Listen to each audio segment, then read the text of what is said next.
આધુનિક ટેકનોલોજી આવી જતા અમુક કલા ધીમે ધીમે લુપ્ત થવાને આરે હોય તેવું લાગી રહ્યું છે, જેવી કે હાથ વણાટ, ભરત ગૂંથણ આ બધી કલાઓ હવે લુપ્ત થતી જાય છે। પહેલાની સ્ત્રીઓ નવરાશના સમયમાં કાપડ પર અલગ અલગ ચિત્ર દોરતી, હવે આ સ્ત્રીઓ આવું કરતી ક્યાં જોવા મળી રહી છે? ત્યારે આવી જ એક અનોખી કલા છોટાઉદેપુર જિલ્લાના વિવિધ વિસ્તારોમાં જોવા મળે છે। આ કલા એટલે વાંસ વણાટ। ધીમે ધીમે ત્યાંના લોકોમાં કારીગરી આજે પણ ખીલી રહી છે, જેમાં ઘર વપરાશી ચીજ વસ્તુઓ જેવી કે ટોપલી, સુપડો, ટોપલો, સાવરણા તેમજ ઘર સુશોભિત માટેની પણ ચીજ વસ્તુઓ બનાવવામાં આવે છે।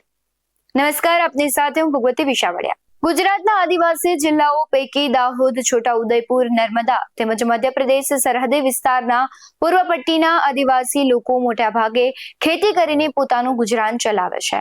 અહીંના લોકો ખેતીની ઉપજ ધાન્ય પાકો જેવા કે મકાઈ, તુવેર, જુવાર, ડાંગર, અડદ, બાજરી જેવા અન્ય ધાન્ય પેદાશોને લાંબા સમય સુધી સારી અવસ્થામાં સંગ્રહી રાખવા માટે મોહટીનો ઉપયોગ કરતા હોય છે। તમને થશે કે આ મોહટી શું છે? તમને જણાવી દઉં। સૌથી પહેલા મોહટી એ આદિવાસીઓ માટે વર્ષની જરૂરિયાત પ્રમાણેનો અનાજ સંગ્રહ સ્ટોરેજ કહી શકાય। અનાજ સંગ્રહ કરવા આદિવાસી લોકો મોહટીનો ઉપયોગ કરે છે। આ મોહટી વાંસમાંથી બનાવવામાં આવે છે, જેમાં વાંસના ફડચા કરીને કામડા તૈયાર કરવામાં આવે છે। ઉપયોગમાં લેવાતા વાંસના કામડાને ગાય, બળદ કે ભેંસના મૂત્રમાં કેટલાક સમય સુધી પલાળી રાખવામાં આવે છે, જેથી અનાજ સંગ્રહ માટે બનાવવામાં આવતી મોહટી લાંબા સમય સુધી સારી અવસ્થામાં રહે। ત્યારબાદ કામડામાંથી જરૂરિયાત પ્રમાણે નાની નાની કામડી ઘડીને હાથવણાટથી મોહટી તૈયાર કરવામાં આવે છે। એક મોહટી તૈયાર કરવામાં આશરે 3 થી 4 દિવસનો સમય લાગે છે। મોહટીમાં અનાજ ભરતા પહેલા માટી અને છાણનો ગારો બનાવીને અંદરના ભાગે લીપણ કરવામાં આવે છે। બાદમાં તેમાં અનાજ ભરવા સમયે અનાજ સાથે ચૂલાની સફેદ રાખ અને કડવા લીમડાના ડોરા ભેળવવામાં આવે છે, જેથી અનાજમાં જીવાત ન પડે અને અનાજ લાંબા સમય સુધી સારી અવસ્થામાં સુરક્ષિત રહી શકે।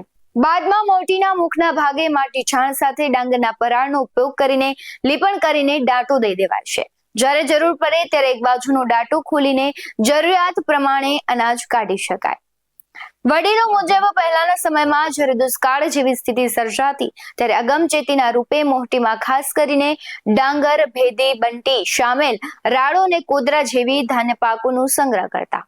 અનાજને 40 થી 50 વર્ષ સુધી સારી અવસ્થામાં રાખી દુષ્કાળ જેવી સ્થિતિમાં પણ સુયોગ્ય વિકલ્પ થકી જીવન ટકાવી રાખવા આ ક્ષેત્રના આદિવાસીઓની આગવી સૂઝ અને અભિગમ રહ્યો છે।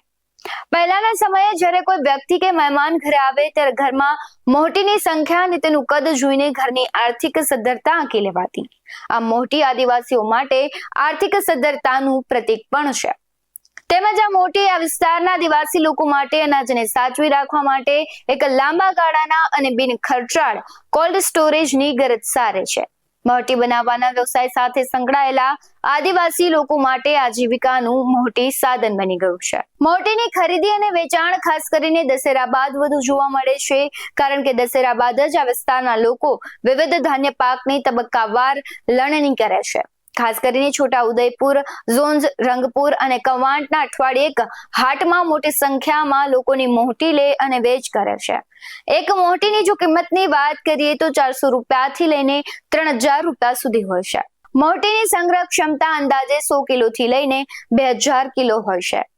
આદિવાસી સમાજના લોકો દેવ દિવાળી નિમિત્તે મોહટી પર દીવડા મૂકીને ભારે આસ્થા સાથે અન્ન દેવી કણી કણહેરીનું પૂજન પણ કરે છે। આ પૂજન પાછળની માન્યતા એવી છે કે મોહટીમાંથી દાણા ખૂટે નહીં, ભર્યા ભંડાર રહે। આમ આદિવાસી લોકો અનાજ સડી ન જાય અને લાંબા સમય સુધી સારું રહે તે માટે વૈજ્ઞાનિક પદ્ધતિથી સાચવણીની અનોખી કોઠાસૂઝ ધરાવે છે, જે સદીઓથી ઉપયોગમાં લેવાય છે।